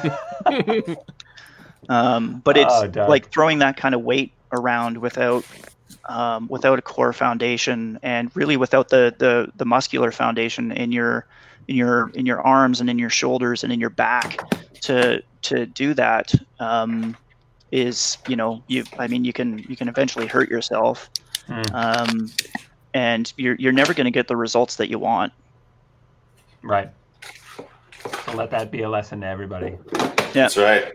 I just started running again. Like I hadn't gone for a run in a few years, and I was like, I'm gonna get some new running shoes, and I want to start running 5K every day or every other day, whatever kind of routine, and get fit again, because my I think I've put on about 15 pounds in the last year or so, just like pow pow pow. Just I always maintained the same weight for my whole adult life, and then just went poop, just overnight almost. So I wanted to try to work that off, and at least start with running and just get physically fit and sound. And then I just started doing it like a week and a half ago, and I already have to stop because I've injured my knee because I went too hard. I did like 2.5 kilometers one day, the next day 3 kilometers, the next day in under a week I was up to 5K, and I did a couple because I wanted to get to 5K and then start trimming the time down. And once I got to 5K, I was like, my knee hurts so bad. I've got runner's knee, what they call it. Oh, God. So I have to stop, and I'm so bummed out. It's my right knee, and it's like, it kind of sucks to drum. Yeah, I drummed a bit yesterday, and now I'm in more pain than ever. Oh, no. So I haven't seen you play in a long time. Do you sit fairly high, or are you kind of like a... Me? Like your thighs. Yeah, I'm a high sitter like you. Yeah. I always tried to have my thighs parallel with the ground. I did that for a long time. Mm-hmm. I think I had my butt lower for a couple months because Vinny did it or something like that. Right. We all tried that.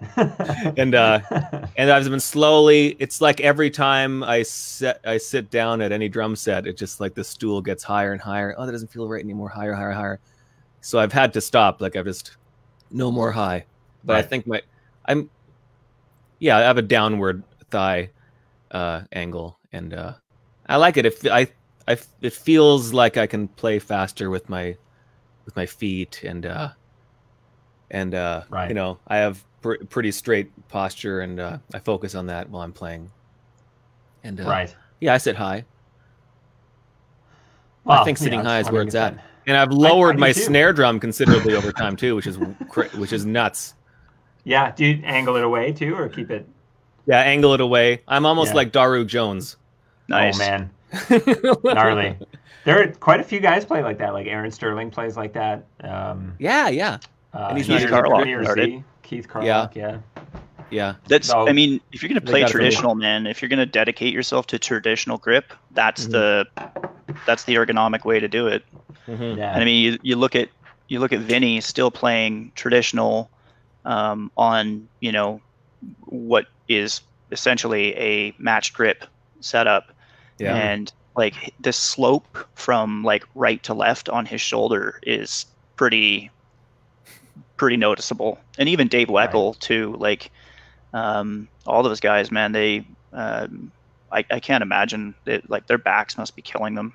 Yeah, Dave Weckl went through a whole readjustment of posture deal with all his drums angle and stuff, but he's still very much, what?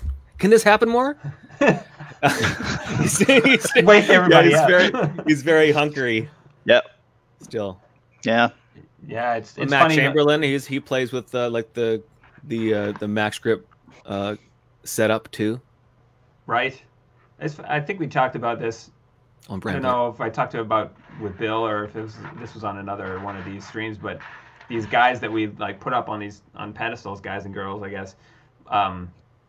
You never really think about what they're going through physically and if they're having any kind of ailments because they're seemingly untouchable. But I talked about Thomas Lang with somebody last week or the week before, and he's gone to match grip. He's like almost completely match grip. He's not playing traditional anymore because his thumb was just not handling it well. He plays with friggin' tree trunks. Well, and grip anyways.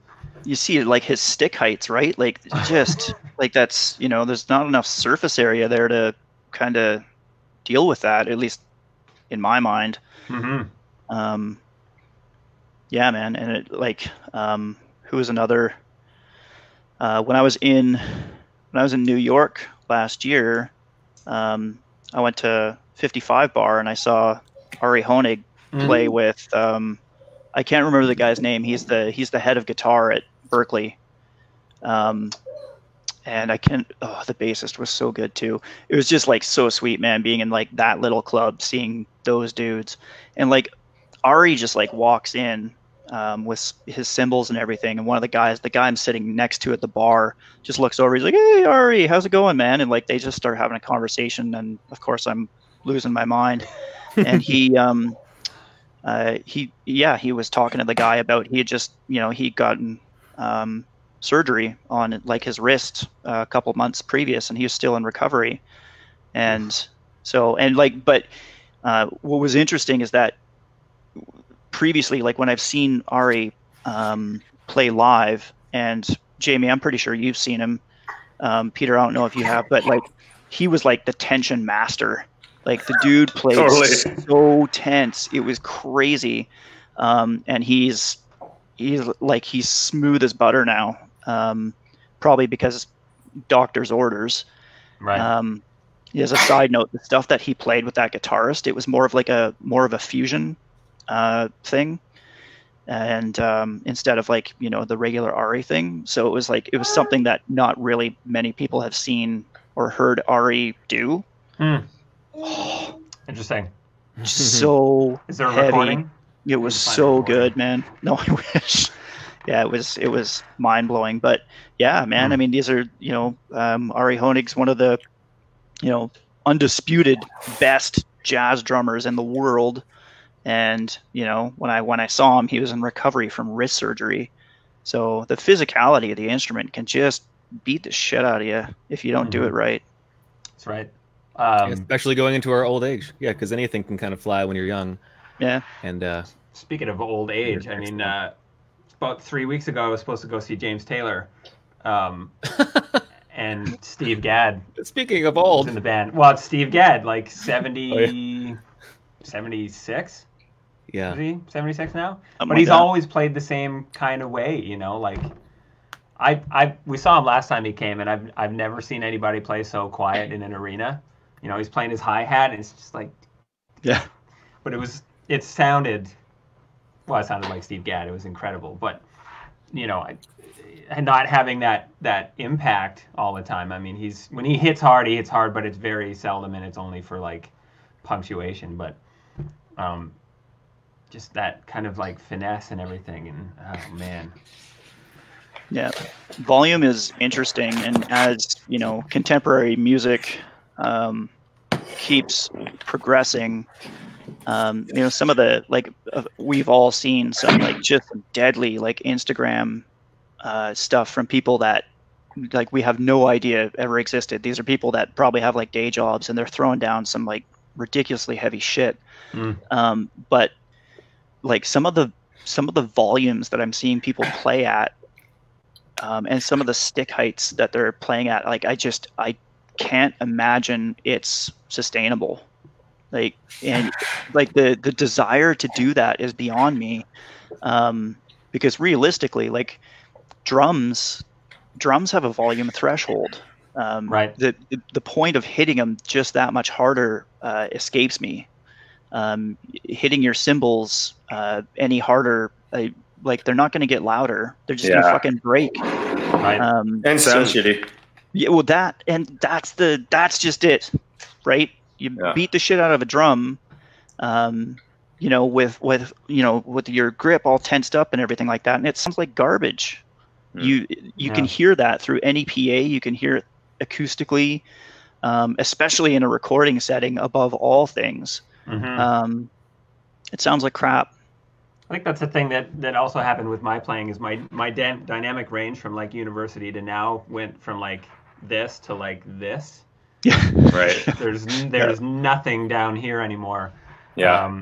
And that, you know, I'm not going to really blame it on anybody, but in playing in the country scene and everybody's like, hit your snare drum harder. You, like, drive the bus. And it's like, oh, God, like, crying while playing too hard and stuff. But it seems like everybody's just, like, playing here and nobody's kind of, like, down. So when you go to the sound guy, you go to the sound guy secretly and say, hey, can you just give everyone, you know, 20% more snare in their in-ears, please?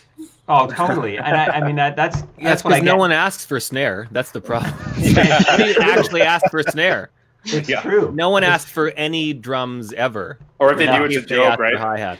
It's true. Yeah. And I see that now, but then, you know, in like 2015 or whatever, I started playing country music on bigger stages and stuff like that, and everybody's like, hit the drums, man, like hit them. It's like, yeah, but now I see, you know, the microphone's there, and that's what it's for. You know, you're supposed to get a good sound and let everybody else do their job and take care of it, front of house, monitors and stuff. But you're right, nobody's ever wanting like drums. They don't want drums, and if they do, it's maybe just the overheads. I've actually started. I missed that. I've actually started putting like on purpose when I'm doing live stuff. I put no cymbals, maybe a bit of hat, but I put everything. I put kick, toms, snare, and I find at the end of the night my right foot, you know, doesn't feel like I've been standing on one leg all night.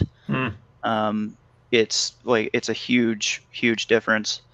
But Brendan, you brought something up where sometimes it's not even just the player; it's just the context itself. Where, like, you know, my example is like when I, you know, do you guys know who Charlie Tuna is? He's like the really dark voice rapper from Jurassic 5. Okay. So he's got his own thing, and he came up to Edmonton for the Open Sky Festival. This would have been like, must have been like 7 years ago or something like that. And his drummer missed the flight. And so Fred Brenton got the first call, and Freddie couldn't do it. So Freddie sent them my way, and I decided to do the gig. And during rehearsal, the guys were kind of like I was just playing, like I was kind of like, well, it's hip hop, you know, just kind of keep it like intense, but you know, just watch my volume. And the guys were like, yeah, can you like more aggressive? It's like, yeah, you know, we're just rehearsing kind of thing. I'll open it up tonight and everything. And they're like, okay, just as long as like you're playing like aggressive. And I was like, okay, yeah, no, sure. So we get to the gig, and we start playing, and like I thought I was playing pretty loud, and like they're you know, it was a pretty good vibe. But the bassist turns around in between songs, he comes over and he's like, dude, you need to fucking hammer on it, like hammer on it. And so for the rest of the set, I was just like massive stick heights, and like I had like blisters on my thumbs, and it was brutal. And like I couldn't practice for like 2 or 3 days afterwards. Like my wrists were, I'm not conditioned to play like that. Right. And holy shit, I mean, it was tons and tons of fun, but if that set had gone any longer, I don't think I would have been able to do it. And like that's the context, right? Like they want that. It's the perception of energy through volume rather than through application. And it's something that, you know, I think a lot of drummers can relate to, but I think a lot of instrumentalists, depending on the context they play in, they don't. To them, it's just like loud. And also they go like this. Okay, I'm louder. Yeah. They don't. No physical pain. Yeah. Well, this is good. I'm glad I'm not feeling alone in that. You know. Yeah. What's the answer? Like, because you see Steve Gadd playing ultra light, and it sounds great. It's all about dedicated sound person, I suppose. Yeah, get the snare drum in your monitor if you need it. Yeah. This is for everybody that's not a drummer. Yeah. Try better. for once asking for any drums. Yeah. Snare, kick. That's our message to you. I hope you're watching this. Yeah. Assholes. You're so selfish. Oh, but it's I'm glad we're saying it, and I hope people hear that. You know, like it's been a bit of a paradigm shift for me. It's the energy through volume. I'd rather it come from another means, whether it's the intent, whether it's placement or tuning of drums even. I mean, it's all like make everything sound the way it needs to sound for the context, and then if you need to make it loud, put a fucking microphone on it. Yeah. And make it loud. Yeah. That's just. Does anybody else need to have kick in their monitor, or they can't play? I do. Yeah, I do too. On louder gigs, obviously. Yeah, I mean, for jazz gigs, no, obviously, but yeah, louder gigs with big PAs and stuff, for sure, man. Otherwise, I feel like you said, Bill, like your leg is sore at the end of the night because you're digging in way harder than you normally would. So yeah. It's when the guitar amps turn up and you lose the slap of the beater on the head. Well, that slap is everything. That's how I'm lining up with the bassist, man. That's my pocket. If I don't have that, I feel lost in the water. And it's a subconscious thing. I think most drummers do. They will beat the shit out of their bass drum just to get some feeling, which oddly enough, because of the tension that they're putting into it, they're probably going to start playing on top of the beat as well. Yeah. Right. Yeah. I mean, not to plug a company or anything, but you put that right there. Porter Davies. If you guys haven't tried one of those things yet, that's actually something I wanted to talk about. Just sits on the stool and thumps. Yeah, I don't have mine set up right now. Don't tell them that. But it's the like a butt kicker, but it's actually built into the throne top. Right. And if you crank that thing, it's like the brown note. Everything just kind of lets go. Nice. It's amazing, and it you can run a kick mic into it, and then out of the unit out to PA, and you can kind of dial in how much you feel, and it's silent, right? So yeah, they make like different stool tops, like different sizes and everything. Yeah, or shapes. They're all kind of the same size, but the tractor style of the round, and then they got this big like wide. I don't know what it is. I don't know trucker. What they call it. The trucker, yeah. And then they make like 3 or 4 different versions of the engine. So like there's a small gigster that's like, pretty no frills, big volume knob. And then the one that I have is in a little road case, and you can run a line in and a mic in and mix it a little bit. So if you're playing like SPDSX, you can run a line into it and feel what you're playing and stuff. But I find that, having something like that for like, playing somewhere like Blues on White or on the Rocks, if things get out of control, you can just kind of give yourself a little bit of help. It's your safety net. Yeah, if you're playing Blues on White with King Mustafa, things are going to get out of control. Pretty loud. Yeah, pretty loud. I think that's like a relatable thing for all of us. Yeah, well, and on the Rocks too is just like, it's big room and the guitar players get in there, and all of a sudden it's like, stadium arena, like stadium show. Yeah. Volume. I'm wondering about that. I've always wondered about this unit where I feel like if I had it, do you feel like you need it for everything? I would feel like, say you're going to play on a house kit or something, and you don't bring. I would just feel like now I need to bring this thing with me because I've streamlined. If I go to play a backline kit, I've streamlined my thing, so I got a drum box and cymbal bag, and that's it. But now I'm like, I need this thing all the time, and it's 2 more boxes. Yeah, it is a little extra to carry. I don't take it everywhere. Like I maybe on the Rocks and Blues on White would be the 2 places in town that I would take it. Otherwise, I feel like the volume is appropriate most other places, and the styles of music are pretty tame. But for like So you can go without it. Yeah, I can go without it, but like for some casino gigs, for like rodeos, everything that ends up on in-ears, just having a little bit of low end helps too. Or I don't know, every once in a while I'll haul it out. Have you ever played a festival where there is one there? And do you think that maybe that might become the norm? I wonder. Just like there'd be a hi-hats down there. I think it should. I think all backline companies and all PA rental houses and everything should have one, or two, or three, because then they don't have to bring 18s out and blast everybody on stage with, your kick drum and bass or whatever you ram through that thing. I always remember the first time I played on a stage where there was a double 18 and then a double 15 like side fill. It was opening for Street Heart or something, and started playing the drums and I couldn't hear the drums. Just like playing the drums, and this thing was just so fucking loud. It was like the hair was going sideways, and I think that they should all have it so they can not do that. Yeah, that hurts. Dude, when you can't hear the acoustic sound of your drums when you're sitting behind them, like that is fucking loud. Yeah. I've had that a couple times where I've been like, I can't hear my snare. Yeah. And I know it's like 100 decibels, like a foot in front of my face, or in front of my body. It's like, brutal. It's not good. Yeah. It's just not. It's not good for your hearing. It's not good for anybody else on the stage. It's not good for the music. It just becomes a war. Yeah. That's all. I think that's maybe one of the reasons I like tune my snare so high. Yeah, me too, man. So I don't have to it's never a concern. Like I will be able to hear my snare drum. It is loud. I've heard it. It's great. I love that drum, man.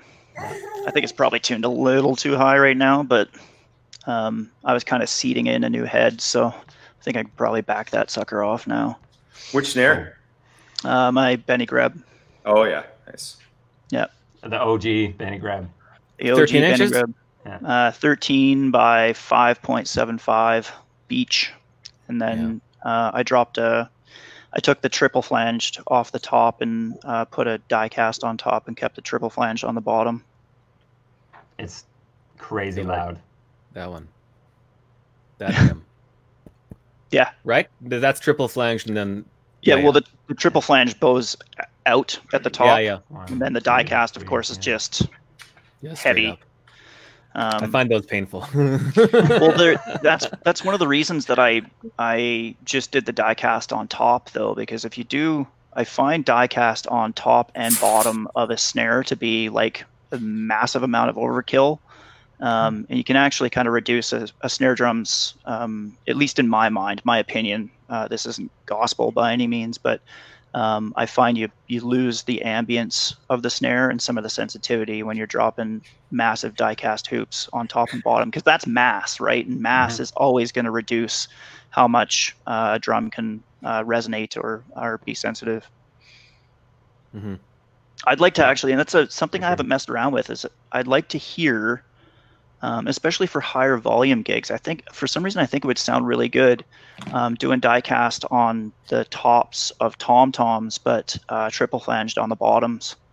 I think you'd get some liveliness out of the resonant head, but just that nice like kind of high pop that you get with a die cast hoop and that focus. I think it could be the best of both worlds, but I'm not about to go drop $600 in die cast hoops just to try it out. And Gary Novak talks about the die-cast hoops on toms, and like that's what he likes about. Maybe that's what's on the Gretsch drums, I think. There's some podcast, I forget what's the podcast. I'd Hit He's That. talking for. You ever listen to that one? Yeah, I think the I'd Hit That. Where he's talking about golfing and stuff too in his boat. They talk about everything. That's a great drumming on that podcast. That's a great interview. Holy smokes! Yeah. He's talking about that's the great studio sound. Yeah, all the Yamaha stuff has the die-cast hoops on it, and it all the high-end Yamaha stuff, I should say. Right. It all sounds like, it's very consistent. It sounds very, very modern, very clean. It's great, but... Well, and it's, the shell construction plays a lot into that, because like a lot of Yamaha drums, generally speaking, aren't, and it's not a bad thing at all. It's just the way that they're made. I love Yamaha. The shells tend to be or the shells that tend to have die-cast hoops on them tend to be a little bit thicker. They can kind of back that kind of added mass up and keep their tone. Right. Whereas things like, some of Sonar's, like the Delight series or any of their vintage stuff, those are crazy thin drums. I don't think they'd actually really sound that good with die-cast hoops. I think it'd be overkill. I think it'd actually take away a lot of tone, and even the pop that you'd be looking to get out of the drums probably wouldn't be there, because the drum is just kind of overwhelmed by metal mass. Right. Yeah. Same thing with DW. Like, you'd never want to put a die-cast hoop on a DW tom-tom. I don't think. They're crazy thin. Right. You guys want to start a drum company? Yes. We'll find a backer and we'll just start pumping out drums, make millions of dollars. We can call it. I was thinking about things we could talk about, or like similarities, whatever else. Like we're all so old, and that's how we could. I thought if we formed a band of all 4 drummers, we could be called the Old Mentonians. But that could be one of the snare drums, the Old Mentonian. The Old Mantonian. I think there's a mute button here for Peter's mic. I got a text from Neil McDonald, said, "I love that you're doing the dishes and working around the house at the same time." Like Jamie switched rooms 8 times. I know. Sorry for all the movement, man. I was trying to make a sandwich for the little dude here, and also plug in my computer so it didn't die. And all good. Anyway. We just had a Ben Bradley. Yeah, I saw that. Chime in here. Yeah, aluminum die-cast. That's right. Yeah, that's a huge difference. Yeah. Thanks, Ben. You're smarter than me. Very light compared to steel. Most people are. Yeah. Well, Ben's no slouch on the drums himself. Oof, scary. Indeed. Yeah. Also a Yamaha artist, so good plug. Well, anybody have anything to add before we? I feel like this is a good point to wrap this up. Just a quick question, Bill. I forget where it was where I got a good look at your bass drum foot years ago. It was years ago. Maybe it was back in I almost said Feist, the feast days where I'd always go out to see you in Hyphonics, and it's like, dude, you killed with that band. I remember. Guys. Oh my god, yeah, that so good. But were you playing, or do you still play, or did whatever? Are you what was it? Do you play heel down and bury the beater? What's your thing on the bass drum? I might just be. It's contextual. So if I'm doing like jazz stuff and everything, I'll generally play with my heel down until I need to play with it up. I don't play like fast syncopated things or anything like that with my heel down. I just never really practiced that way. And I found like I got like shin splints, like brutal shin splints from trying to do fast things with my heel down. So my rule is that my heel is, I can basically just get my fingers under or in between my heel and the heel plate, and that's how high I keep my heel. So my heel's just floating. I don't kind of like some guys really get the heel like super high up, which I think kind of really reduces mobility. Because really it's, your heel and the ball of your foot are kind of like 2 fulcrum points to what your pedal's doing, right? So I just try to keep it as relaxed as possible. And then depending on context, again, if I'm doing like fast syncopated stuff, I'm not going to bury it even at the end of a phrase. Whereas if I'm doing timekeeping, 4 on the floor stuff and everything like that, then I will voluntarily bury the head. Yeah. But not while heel down. Nope. I don't know what this was. If it was a dream, maybe, I don't know. But maybe it was only one note as I was walking by. I don't know. But it was like I have this memory from a million years ago of you being heel down and you buried the beater, and I just remembered that. Like, that's interesting. But it never happened. Okay, good. It's probably just being like a lazy prick or something. Just phoning it in. Like, so what's your bass drum technique like, Peter? What do you prefer? Well, I started off. Get it together. Just, you got to strap it to your chest or something. Just like get it close so you can. I shouldn't have put it on my talking arm side.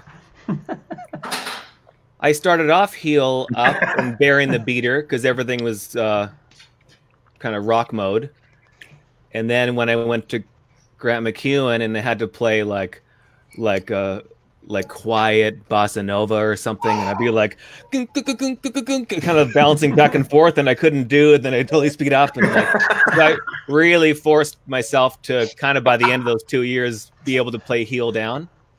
But now, so I'll play heel down for jazz or quieter stuff, and then but still bring the heel up for any kind of double or thing. But then even between, I guess, before the first phase of my playing, when I wasn't playing, in between notes, when nothing was happening, I'd be on my heel up, and then my balance point was like the bass drum, like burying the beater into the bass drum until I played again. But now my resting state is heel down, and then it comes up and down. I just tried to make it as much like my hands as possible. Like the equivalent to hands would be like my resting state used to be up here. Right. Yeah. But now I want it to be like my home base is down low, and let's restart everything. The molar foot stroke. Yeah. Yeah. So I went through a long, like, it wasn't even that long ago where I was reconstructing my bass drum technique, maybe 5-6 years ago. And hi-hats too, because I would always be heel up, like the heel would never touch the ground. And I just always had balance issues between that foot and my right foot. So now I try to do a constant like tapping kind of a thing just to keep as much heel contact with the hi-hat as possible, or resting state of just full foot on the ground. I just always want to have something on the ground so I don't have balance issues. Right. Oh, and I used to when I would open and close, up, that would be with my whole leg up, up. So just like even acting it out right now, it's like I lose my balance. So now I finally cool, oh, it's that easy just to do this? Up. I can do that? Right. It was just so much easier. Like I was blown away at how interesting. I watch. I still do watch a lot of Simon Phillips, and he's a small guy. He sits really high, and I met him. He's very short. Yeah, I believe that. Super nice guy from what I've heard. Yeah. Just short. That's his only problem. Dude. Oh man. Continue. Whatever. Sorry. He's great. I loved Simon Phillips. I love Simon Phillips' Toto and the whole protocol thing and everything. But his left foot, he lifts the whole foot too when he plays the hi-hat, when he does like hi-hat spurts and things, if I remember correctly. And like off the pedal? Like instead of like opening your hi-hat like this, open it like this, lifting your whole foot off. And he always looked so stable, no matter what he was doing with his 2 feet, and they're just both so light on the pedals, and I always thought that was the coolest thing. Yeah, if he's doing that as a quarter note, how's he doing that? I still might do like boop, boop, boop, like for faster stuff, bring the leg up, like I used to, or like what you're talking about. And I wonder how he so doing a quarter note or something long was like really hard, like the real core builder. Yeah, I wonder. I'm gonna have to go back and watch some more videos, but I wonder if there were short notes or long notes that he was doing that. Yeah, I'm gonna check that out. I might just be speaking out of my butt, but I met him in the Frankfurt. No, it was Philadelphia airport on the way to Frankfurt. He was going there for a music messa, and I was just getting on my flight, and they're boarding first class first. I was waiting to get on, and then he comes running along with the kind of a couple other guys, and I just see the hair and the short. And I'm like, it's JoJo May, it's Simon Phillips. Oh no! And I had to go. I was equally as excited, but like I've always wanted to. Oh, and Simon Phillips was a big idol for a long time, but it's I've always wanted to meet JoJo Mayer. I think JoJo Phillips. You might Might smell the chain smoking before Jojo Mayer comes. No, I remember seeing him at a Oh, clinic yeah? in L&M, and he they opened the door and it was just like poof, like he'd smoked 8 packs before he came. Really? In. Whoa! But I mean, killer drummer. I'm sure he's a nice guy too. But it was just like, yeah. Anyway. Has anybody Doesn't ever matter. met drummers in non-drum areas like that? Like famous ones? I ran into Dave Weckl at the grocery store when I was in LA. No, nobody crazy like that. I also don't get out much, so Right. don't travel too much. No, I think I don't think raddest drummer that I've met, but it would be in context. Well, I mean, I did a bunch of teching way before I ever worked for Long McQuaid. They just knew that I wanted to, so it was like volunteer work. But I got to tech Bozzio's kit. Oh, shit. What? That was something so. heavy. 3-day setup. Yeah, totally. No, like he's got a guy that a dedicated tech because you'd have to, but Yeah. they just basically they just need minions to kind of help drag all this shit out and like itemize, like it's all got to be like itemized and put to like literally to musical scale and then put onto the kit. I got to play it and I had no idea what to do with it. Yeah, because you use your right foot on the Seriously. pedal and it's like, check, what the? Yeah. A gong goes off. Over there, yeah. Yeah. Gong. And how many overheads do you need? I wonder with 50 cymbals or. Yeah, I think they Oh, had yeah. I think they had, it was in the old Horror Theater. I think they had like 4 or something. Yeah. It wasn't a crazy amount. Yeah. But I mean, the cymbals were so close together. Right. Yeah, like you heard everything beautifully. Crazy. I met a couple of wild drummers. I met Greg Morrow and made an ass out of myself at Big Valley Jamboree in 2015 a little bit. And then I made an ass out of myself in front of Benny Greb. I have to remember that. Continue. I brought Rich Redmond out to do a clinic when he was on tour with Jason Aldean a few years ago. And, Sick.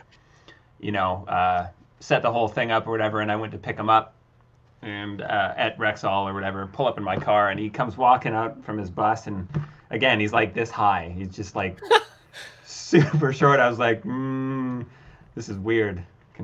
Yeah. Super nice guy, unbelievably nice. We went to Starbucks. We had a coffee for an hour before the clinic and just kind of talked about stuff. He did the clinic, killed it. It was great. And then we went back to Rexall. And it's like, you want to come inside? And there's catering and stuff. And I was like, Yeah. yeah. So we go inside and we go on stage, and he let me sit behind his kit and try it out, and it was brutal. He's short, so obviously it's not going to work for me, but He sits low. I mean, my knees were just like this, and his cymbals were like out there, and it was crazy. But I didn't actually. He gave me a pair of sticks, but I didn't hit anything. I was too scared, so I just kind of fucked that up a little bit. But and then we went to the show that night, and he gave us tickets or whatever. We went to the show that night, and they were having a barbecue out back after the show because they had a day off the next day. So we're just back there, and Jason Aldean's walking around. They're having burgers, and the other bands are there, and just it's kind of super surreal, a little odd. But that'd be my kind of craziest meeting a drummer story. Get this. It was years ago when Benny Greb was brought to town for a clinic by the Acoustic Drum Shop at the time. Of course, now it's part of Acoustic Music now. But Right. Alan and Gravy and everything, those guys brought in Benny to do a clinic at whatever community hall, and it was awesome. And then I was allowed to go to Earl's with them afterward and like sit at the table with Benny Greb and the guys and Scott Atkins or Aikens, I forget his last name, Atkins, yeah. the Sonar rep at the time. And I was just all kind of nervous and like, because you always want to meet a drum rep, and Benny's eating, we're all eating, and on the music, this Mighty Mighty Boss Tones song. Oh yeah. the one that King Mustafa played a million times, exactly like it. And it just sounded exactly like how he played it. The first thing I say out loud, "It's me drumming." I was so excited. I don't know why. I thought it was me, but just my reaction. And then everyone's like, because how do you it's too out there to recover from. Like, oh, it's because I played it before. So I thought it was me in the recording.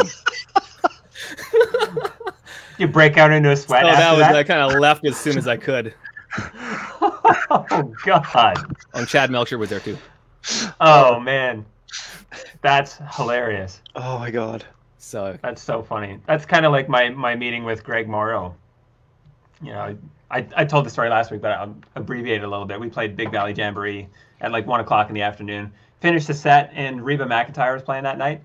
Mm-hmm. And this old guy, you know, curly white hair, and he's got the glasses with the string that goes around his neck, you know, gets up there and just starts hammering out the heaviest pocket I've ever heard in my life. It was crazy. And I thought it was Reba's drummer's drum tech. Mm-hmm. So, you know, guy gets off stage, and I kind of sidle up beside him like, "Hey, I'm Brendan. What's your name?" He says, "It's Greg." And I had no idea. I had no idea who this guy is. And, you know, awkward silence. And so I asked him if he was playing for Reba, and he said, "Yeah, I guess I am." Silence.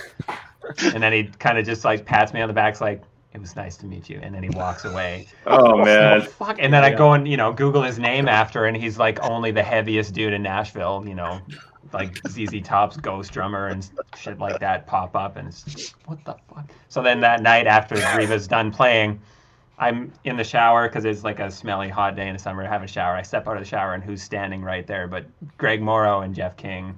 And Jeff's like the hottest guitar player around, just like, and I'm, you know, kind of just wearing a towel, hanging out in the bathroom. These two guys, super awkwardly again, you know. And I put my clothes on, and they're just kind of shooting the shit, and I'm kind of awkwardly there, and you know, it's nice meeting you, Greg. And he's like, "Yeah, it's great. I'm gonna go." I was like, "Well, I'll follow you out," and followed him out the bathroom, down the stairs, across this huge courtyard, and we didn't say a word. I didn't say a word. I was just like, fuck. Like, anyway. That's a pretty funny thing to say, though, if you said, "You're pretty good for the drum tech." Yeah, I should have said that. Said, "Who are you teching for tonight?" I'd probably do that now, but I was too chicken. I was so out of my element. It was ridiculous. Anyway, Jamie, do you have any stupid drum stories? Man, I don't think so. I mean, I don't think so, man. Sorry. And if I did, I wouldn't be able to top either of those. So that's fine. You seem to play it pretty cool around most people anyway. So I get a little starstruck with people, you know, like when Tigran Himatzian was here, and I went and talked to their band after they were just hanging out by the bar at the Yardbird after the show, and I was just bumbling. Yeah. I think I was there. I was there. We talked to Arthur. Yeah, it was like a Sunday night a few years ago. Yeah, killer. Oh man. Yeah, I think I asked him, how do you memorize this kind of music? And he's like, "Well, you just practice it." Yeah, totally. Bing! Like, oh my God. Yeah. Really? Anyway. Yeah, it's hard to be cool for sure. It is, yeah. I have another one. When Dave Weckl came to do a clinic at the Sidetrack. Was anybody around for that? Yeah. The best. Yeah. And he talks about left hand too, like working on left hand. And someone asked, like, "Do you ever do everything on your left hand?" He's like, "I practice blah, blah, blah. But when the red light's on, I'm right. I go right hand." Like, but after that thing, I got him to sign a poster for me, and it was always kind of a funny joke about the Dave Weckl hair. I don't know.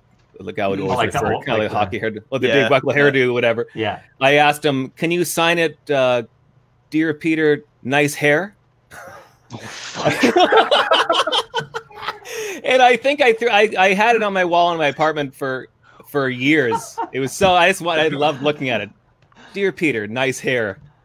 And but I think I ended up throwing it away. I wish I didn't. But he looked up. He looked up at me like this, like, yeah. Should have said nice hair and nice wingtip shoes. You could actually buy the Dave Weckl wingtip shoes a few years back. I remember seeing them in the Modern I Drummer. thought about big it. first shoes, man. I thought about it. I mean, that's how you get that pivot, Yeah. kick drum pivot technique Automat- They're a dance automatically Dave Weckl technique from the shoes. down. Yeah, totally. Yeah. If you buy those white gloves, you play like Nigel Olsen. Yeah. Like It's like the Air heavy Jordans, Yeah. make you jump higher. Man, if only. Well, guys, I got to bounce here. This is a great time to go. Yeah. I'm meeting up even with better than last time. meeting up with the legendary Lyra Brown downtown for some socially distanced ledge grounds hangout. Excellent. Say hello for us. Will do. Yeah. Thanks for joining in, guys. This was fun. Yeah, totally. Yeah, pleasure is mine. We're not going to talk about coffee? Oh my God. Maybe next time. Okay, next time. Yes. And I plan I'll make on a video having with my everybody new back camera. on. Okay. Great. Okay, guys. Okay, thanks, guys. Later. Thanks. See you later. Bye.